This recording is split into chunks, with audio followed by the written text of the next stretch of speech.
Naging matagumpay at nanatiling payapa ang kabuang security coverage ng Philippine National Police sa ikalawang State of the Nation address ni Pangulong Ferdinand Marcos Jr.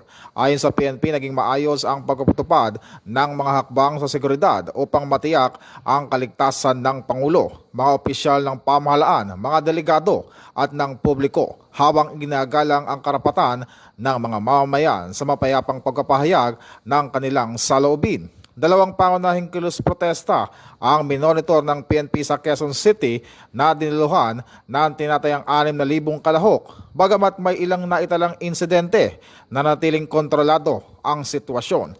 39 na individual ang inaresto dahil sa iba't ibang paglabag sa umiiral na batas at mga ordinansa. Pinuri naman ni PNP Chief Police General Jose Melencio Nartates Jr.